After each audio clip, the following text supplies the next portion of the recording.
اس سے بچیں، ہم ایسے نہ کریں. کہتے ہیں کہ قرآن کو شخصی یا گروہی عقیدے اور تمایلات اور رجحانات اور میلانات کے مطابق تفسیر کرے اور معنی کرے. یعنی چونکہ میرا دل یہ کہہ رہا ہے اب میں قرآن کو اسی طرح معنی کروں، ولو قرآن کا ظاہر یہ نہ کہہ رہا ہو،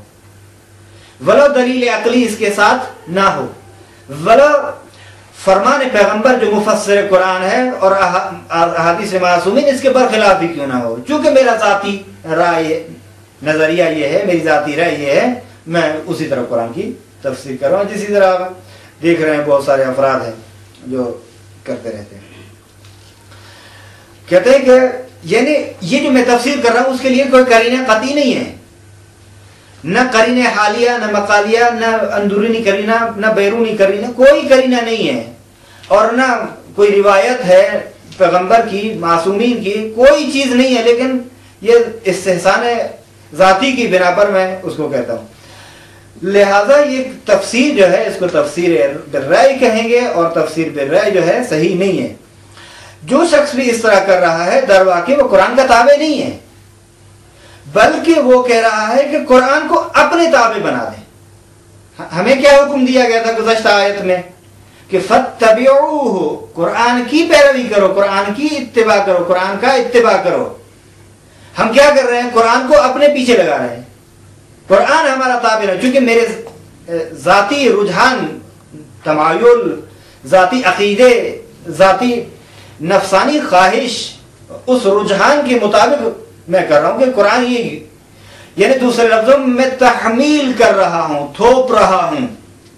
اپنے نظریے کو قرآن پر، جبکہ قرآن یہ نہیں کہہ رہا. چونکہ نہ ظاہر قسم سے سمجھا جا رہا ہے، نہ دلیل عقلی اور قطعی موجود ہے ہمارے پاس، اور نہ ہی کوئی قرینہ یقینی اور قطعی. کہتے ہیں کہ اگر اس شخص کو کامل ایمان ہوتا قرآن کریم پر تو ہرگز اس طرح کی تفسیر نہ کرتا. تو کہتے ہیں دیکھیے اگر تفسیر قرآن دیا جائے، تفسیر بالرأی قرآن کے بارے میں، تو یقیناً کلن قرآن حجیت سے گر جائے گا. وہ کوئی بھی حیثیت اس کی خدائی حیثیت، وہ اللہ کی جانب سے نازل ہونے والی حیثیت نہیں رہے گی.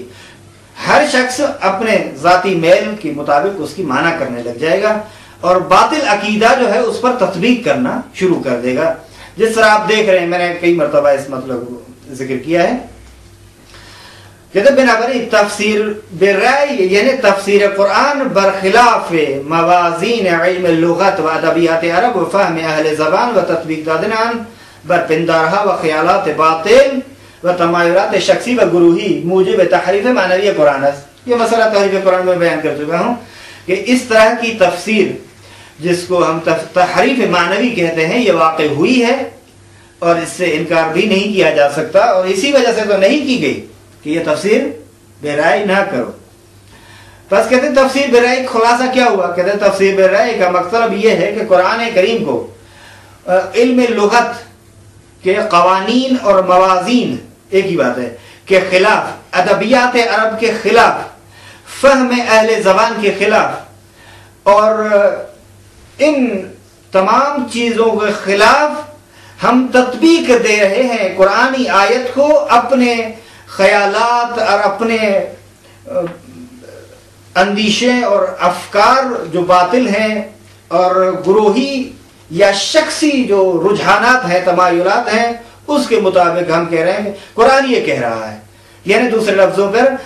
اپنی ذاتی رجحان کو قرآن پر مقدم قرار دینے کا نام تفسیر بالرأی ہے. تفسیر بالرأی کہتے ہیں کہ بہت زیادہ اس کی اقسام ہیں. مثال کے طور پر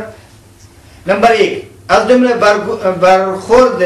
گزینشی به آیات قرآن است، به این معنی که انسان مثلا در بحث شفاعت و توحید و امامت و غیرها تنها به سراغ آیاتی برود که در مسیر پیش داوری های اوست. دیکھیں کہتے ہیں کہ آپ قرآن کریم کی تفسیر کرنا چاہتے ہیں، موضوعاتی آپ یعنی چوائس کرتے ہیں، گزینش کرتے ہیں، چوائس کرتے ہیں. بحث شفاعت ہے، بحث فرض کریں امامت ہے، خلافت ہے، جو ہر بحث جو بھی ہو، خود مسئلہ خود اثبات خدا ہو، وحدانیت خدا ہو، توحید ذات باری تبارک و تعالی جتنے مسائل ہیں اس میں کچھ پہلے سے آپ طے کر بیٹھے ہیں. اب چاہتے ہیں کہ اس کی کوئی قرآن سے ہم ایسی صورت نکال لیں کہ جو میرے نظریے کے مطابق آ جائے. کہتے ہیں کہ یہ بھی ایک قسم ہے اور ایسی آیات کے پیچھے جائے کہ جو اس کی جو پہلے سے طے کر چکا ہے, جو پیش داوری ہے اس کی, اس کے مطابق کوئی چیز مل جائے. یعنی دوسرے لفظوں میں یہ نہیں دیکھ رہا کہ قرآن کیا کہہ رہا ہے, پہلے سے طے کر بیٹھے اب ڈھونڈ رہا ہے قرآن میں کہ یہ جو مطلب ہے وہ کہاں مل رہا ہے. یہ تفسیر بالرائے کا ایک قسم ہے. آیت دیگر و افکار ہم کہتے ہیں وہ دوسری آیات جو اس کے فکر کے ساتھ نہیں مل رہی, جو اس کے اندیشے کے ساتھ نہیں مل رہی, وہ اس کو نظر انداز کر رہے ہیں. ایسا ہے نہیں, دیکھیے یار یہ آیت موجود ہے لیکن چھوڑ دے رہا ہے. مثال کے طور پر آپ اس کا بسم اللہ الرحمن الرحیم انما ولیکم اللہ ورسولہ والذین آمنوا الذین یقیمون الصلاۃ ویؤتون الزکاۃ وهم راکعون یا ایھا الرسول بلغ ما انزل الیک من ربک وان لم تفعل فما بلغت رسالتہ واللہ یعصمک. پوری آیت یا الیوم اکملت دیکھ رہا ہے یہ کہ اب فقط وہ دیکھ رہا ہے کہ یا آیت تطہیر دیکھ رہا ہے, چونکہ یہ آیت ما قبل اور ما بعد جو ہے ازواج نبی کے بارے میں ہے, سب دوسری چیزوں کو بھول رہا ہے, فقط اسی بات پہ اڑا ہوا ہے کہ چونکہ ما قبل اور ما بعد آیات بھئی کچھ اس بارے میں دوسری آیات میں ہیں, ان کا بھی سہارا لو, کونوا مع الصادقین کا سہارا لو, ورکعوا مع الراکعین کا سہارا لو, اور انما ولیکم اللہ کا سہارا لو. بہت ساری آیات ہیں, ایک آیت تو نہیں ہے, احادیث کا سہارا لو جو واضح مطلب بیان کیے گئے. کیوں ادھر ادھر جا رہے ہو؟ بس حقیقت میں ایک پہلے سے طے کر بیٹھا ہے اور پھر قرآن میں جب دیکھتا ہے کسی آیت کو اس کو کہتا ہے کہ ہاں یہی مطلب ہے جو میرے نظریے کے مطابق ہے. باقی اسی موضوع کے ساتھ جو اسی مطلب کو واضح کر اور آشکار کر رہی ہیں تمام ان آیات کو نظر انداز کر رہا ہے اور کہہ رہا ہے جیسا کہ ہے ہی یہ نہیں. کہتے ہیں کہ خلاصہ سخن یہ ہے, کوتاہ سخن مختصر بات یہ کہ جیسا کہ ہم کہہ چکے ہیں کہ قرآن کے ظواہر پر اور الفاظ پر جمود اور قرائن عقلی اور نقلی کی طرف جو معتبر ہے, نقل معتبر جو نقل حجت ہو,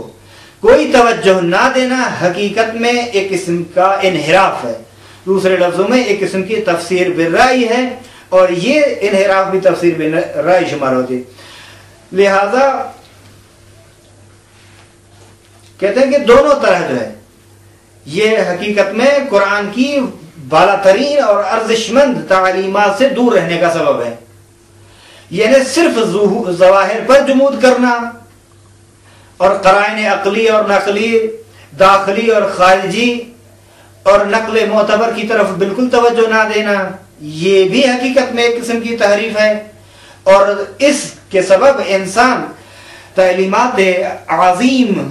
جو قرآنی ہے اس سے دور رہ جاتا ہے. اور دوسری طرف تفسیر بالرأی بھی چونکہ ایک قسم کا انحراف ہے. بس دونوں چیزوں سے یعنی ظواہر پر جمود اختیار کرنا اور کوئی توجہ قرائن عقلی اور نقل معتبر کی طرف نہ دینا اور قرائن خارجی اور داخلی سب کی طرف توجہ نہ دینا, نہ اس کو بالکل نظر انداز کر دینا, یہ بھی انحراف ہے.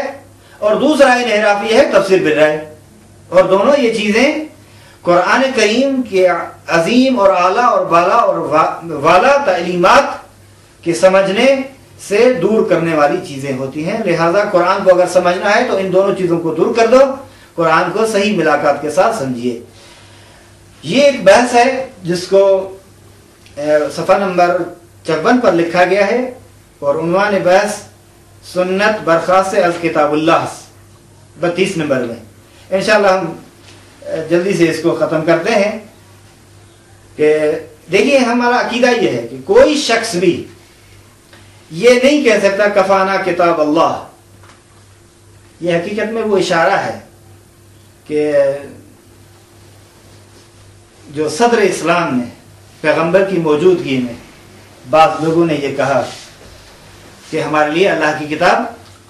کافی ہے. یہ کہتے کہ نہیں, اصلاً کوئی یہ کہہ بھی نہیں سکتا, جو کہہ رہا ہے وہ, اور حقیقت میں دوسرے لفظوں میں یہ فرقہ قرآنیہ جو ہے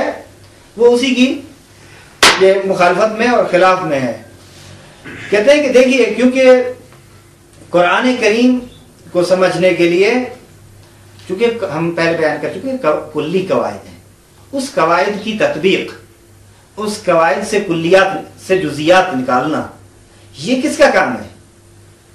یہ تو قرآن میں نہیں ہے، یہ اس کا کام ہے جو مفسر حقیقی قرآن ہے، یہ وہ قرآن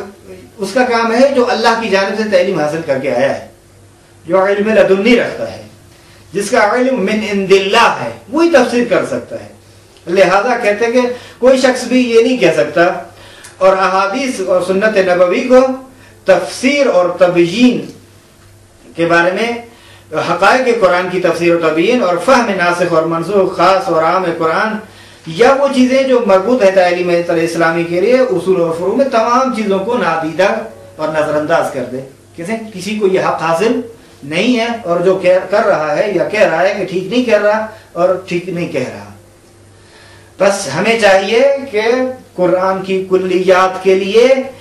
ہم قرآن کی تفسیر کے لیے، تبیین حقائق کے لیے، فہم ناسخ اور منسوخ کے لیے، خاص اور عام کے لیے، یہ تمام تعلیمات جو قرآن کریم میں موجود ہیں، چاہے وہ اصول دین کے بارے میں ہو یا فروع دین کے بارے میں ہو، تمام میں ہمیں رجوع کرنا چاہیے اس شخص کی جانب جس کا علم من عند اللہ ہو۔ کیوں کہتے ہیں؟ اس لیے کیونکہ قرآن کریم کی آیات جو ہے پیغمبر کی سنت اور کلمات کو، اس کے افعال کو تمام مسلمانوں کے لیے حجت قرار دے رہے ہیں۔ یعنی دوسرے لفظوں میں ہم پیغمبر کے قول، فعل اور تقریر کو خود قرآن سے ثابت کر رہے ہیں کہ حجت ہے۔ بس جب خود قرآن کہہ رہا ہے کہ جو کچھ پیغمبر آپ کے لیے لائے ہیں وہ ٹھیک ہے، حجت ہے، آپ اسے لے لو، اور جس سے پیغمبر نہیں کر دیں، روک دے، اسے رک جاؤ، اس کا مقصد یہ ہے کہ پیغمبر کے اگر قول کی حیثیت ہی کچھ نہ ہوتی قانونی، جس طرح وہ فقہ قرآنیوں کا کہنا ہے، تو اس کا مقصد قرآن کی یہ آیت بے معنی ہے۔ حالانکہ واضح قرآن کا وما آتاکم الرسول فخذوہ وما نہاکم عنہ فانتہوا، جو کچھ تمہارے لیے لاتا ہے رسول اسے لیجئے اور اس پر عمل کیجئے، اور جس سے روکتا ہے، نہیں کرتا ہے، اس سے رک جائیے۔ تو بس یہ ہے، خود سنت ایک اسلام فہمی کے لیے ایک اصلی منبع ہے بعد از قرآن کریم، اور احکام کے استنباط کے لیے یعنی بیش از قرآن ضرورت ہے انسان کو اس کی طرف۔ اگرچہ آیات احکام کے ساتھ مربوط جو 500 آیات ہیں یا کچھ کم یا زیادہ آیات، لیکن ہزاراں اور ملینہ مسائل ہیں جن کو ان سے نہیں ثابت کیا جا سکتا۔ یہ قواعد کلی ہیں، بس ضرورت ہے کہ ایک ایسی ذات کی جس کا قول، فعل اور تقریر حجت ہو، وہ رسول اکرم اور اس کے اہل بیت علیہ السلام۔ دوسری آیت وما كان لمؤمن ولا مؤمنة اذ قضى الله ورسوله امرا ان يكون لهم الخيار من امرهم ومن يعص الله ورسوله فقد ضل ضلالا مبینا۔ کہتے فارسی میں دیکھیے اس کا ترجمہ، ہیچ مرد و زن با ایمان حق نہ دارد، وما كان لمؤمن، حق نہیں ہے کسی بھی مؤمن مرد کو، ولا مؤمنۃ، اور نہ کسی عورت کو، اذا قضى الله، کہ جب خدا اور اس کا رسول حکم لگا دے، ہنگامی کہ خدا و پیغمبرش امری لازم بدانا، وہ واجب قرار دے دیں کسی امر کو جو ان کے لیے بہتر بھی ہے۔ رسول امرن ان یکون لهم الخیر من امرهم، خود ان کے کام سے بہتر ہے ان کے لیے، اور اسی کو بہتر سمجھیں اور اللہ کے لیے تسلیم ہو جائیں، رسول کے لیے تسلیم ہو جائیں۔ لیکن بعض لوگ جو ایسے ہیں کہ وہ باوجود اس کے کہ وہ بہتر ہے اللہ کی نظر میں، اس کو چھوڑ دیتے ہیں اور اپنے ذاتی تمایلات کی بنا پر چلے جاتے ہیں دوسری طرف، لہٰذا معصیت کر رہے ہوتے ہیں، نافرمانی کر رہے ہوتے ہیں، اطاعت نہیں کر رہے، چونکہ اللہ نے کہا مطیع ہو جاؤ، اطاعت نہیں کر رہے، اس کو کیا کہتے ہیں؟ وَمَن يَعْصِ اللَّهَ، جو نافرمانی کرتا ہے اللہ کے اور اس کے رسول کی، یقیناً وہ کھلی گمراہی میں، واضح اور آشکار گمراہی میں۔ کہتے ہیں وہ لوگ جو پیغمبر کی سنت کی طرف کوئی توجہ نہیں دیتے، بے اعتنائی کرتے ہیں، در واقع وہ قرآن کو اہمیت نہیں دے رہے، لیکن بدی ہے کہ پیغمبر کی سنت صحیح طریقے سے معتبر طریقے سے ثابت ہونے چاہیے، اور ہر وہ چیز جس کی، ہر وہ گفتار جس کی نسبت نبی مکرم حضرت محمد مصطفیٰ صلی اللہ علیہ وآلہ وسلم کی طرف دی گئی ہے اس کو قبول نہیں کرنا چاہیے، بلکہ یہ دیکھنا چاہیے کہ واقعاً اور حقیقتاً جو پیغمبر نے فرمایا ہے وہی حق ہے۔ بہت ساری چیزیں ایسی ہیں جس کی طرف پیغمبر کی نسبت دی گئی ہے، جو چیزیں نسبت دی گئی ہے پیغمبر کی طرف، حالانکہ پیغمبر نے نہیں کہی۔ اور حضرت امیر المومنین ایک اپنے فرمائشات میں، ایک فرمائش میں کلام میں فرماتے ہیں کہ وَلَقَدْ كُذِبَ عَلَى رَسُولِ اللَّهِ صلی اللہ علیہ وآلہ وسلم، رسول پر جھوٹ بولا جاتا تھا، غلط نسبتیں دی جاتی تھیں رسول اللہ کی جانب، یہاں تک کہ خود قام خطیباً، کھڑے ہو گئے، ایک مرتبہ خطبہ دیا اور فرمایا فقال من كذب علی متعمدا فلیتبوأ مقعدہ من النار، یعنی بس خود حیات رسول میں رسول کی جانب جھوٹی نسبتیں دی جانے لگی تھیں، جس کی وجہ سے رسول نے کہا کہ من کذب علی متعمدا فلیتبوأ مقعدہ من النار۔ تو بس، اور اسی معنی میں ایک صحیح بخاری میں مطلب آیا ہے جس کو آپ جلد نمبر 1 صفحہ نمبر 38 باب اسم من کذب علی النبی میں مراجعہ کیجئے۔ اس کے بعد کیا صرف پیغمبر کی بات حجت ہے،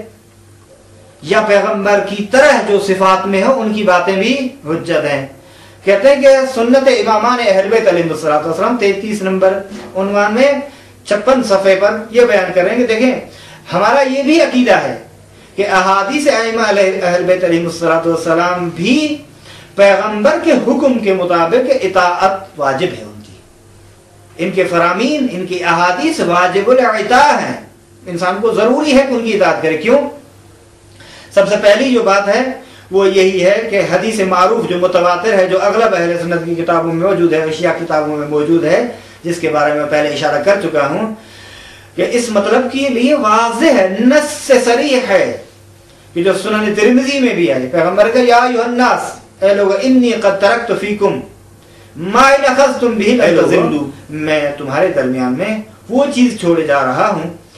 ان اخذتم به، اگر تم نے اسے لے لیا، تمسک کیا اور اس پر عمل کرتے رہے، لن تضلوا، کبھی بھی گمراہ نہیں ہوں گے۔ ایک کتاب اللہ، دوسرے نمبر وعترتی اہل بیتی، دوسرے نمبر پر امامان اہل بیت علیہ السلام، جو ائمہ اہل بیت علیہ السلام ہیں، تمام احادیث جو ہیں اپنی وہ پیغمبر سے نقل کر رہے ہیں، اور خود انہوں نے کہا کہ جو کچھ ہمارے پاس ہم کہہ رہے ہیں وہ ہم اپنے آبا اور اجداد کے ذریعے سے پیغمبر سے نقل کر رہے ہیں، ہمارے پاس اپنے آبا کے ذریعے سے پیغمبر سے پہنچا ہے۔ تو پس نتیجتاً صحیح پیغمبر کی احادیث کو اگر دیکھنا ہو تو ائمہ اہل بیت کی طرف جائیے اور وہاں سے یہ لیجئے۔ ہاں کہتے ہیں کہ مسلمانوں کا جو مستقبل ہے، آئندہ مسلمین و مشکلات بخوبی نہیں دیدے، پیغمبر مسلمانوں کے مستقبل کو دیکھ رہے تھے اور اچھی طرح سے ان مشکلات کو بھی جانتے تھے، اور ان کے راہ حل کے لیے خود پیغمبر نے کچھ بھی نہیں کیا کہ یہ مشکلات آئیں گی، ان کے لیے کوئی راہ حل تو ڈھونڈنا چاہیے نا، تو ظاہر پیغمبر راہ حل بتائے ہوئے چلے گئے اس دنیا سے؟ کہتے ہیں نہیں، کہتے ہیں راہ حل پیغمبر بتا چکے ہیں۔ بس کیا یہ حدیث جو اتنی اہمیت اور محتوا کے ساتھ ہو، جو اتنے سند کے اعتبار سے قوی ہو، جو تواتر کے ساتھ ہو، فوق تواتر ہو، کہتے ہیں ان سب کو ویسے ہی چھوڑ دیں اور ویسے ہی سادگی سے ہم کنار سے گزر جائیں؟ کہتے ہیں اسی دلیل سے ہم عقیدہ رکھتے ہیں کہ مسئلے جو ہے بہت زیادہ توجہ رکھتا ہے، اگر نسبت بھی مسئلہ توجہ بیشتری میشد، کہتے ہیں اگر لوگ اس مسئلے کی طرف زیادہ توجہ دیتے تو یقیناً جو آج مشکلات موجود ہیں وہ مشکلات پیدا نہ ہوتی اور مسلمان ان مشکلات کا سامنا نہ کرتے۔ بس نتیجتاً حقیقت میں اہل بیت علیہ السلام کو صحنہ ہستی سے نکال دینا اور اپنے ذاتی تمایلات اور